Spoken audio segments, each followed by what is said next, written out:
Hi everyone, welcome back to this channel. In this tutorial, I will show you how to get super fall seed pack in Grow a Garden 2. So in this fall harvest event, there are two main ways to get this special seed pack, super fall seed pack. First, you can earn it as a reward by completing this Cornucopia quest over here. Just complete all quests on here, and then in here you will get the Cornucopia, and from this Cornucopia you can get this super fall seed pack. So make sure to finish all the required tasks to claim your rewards on here. And then for the second way is you can buying it from you can buying it through the auctions. The auctions this boots from this boot.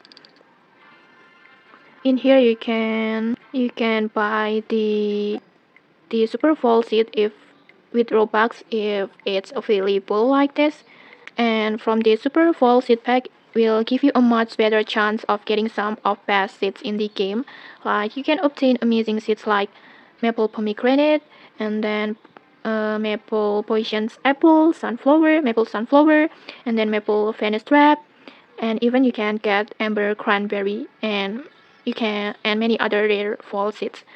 And in here, sorry, I can't show you this seed pack opening yet because I haven't finished the Cornucopia quest myself, and in here I don't have enough Robux to buy these seeds. And okay, that's it. If you found this helpful, don't forget to like, comment, and subscribe for more tutorials. Thanks for watching, and see you.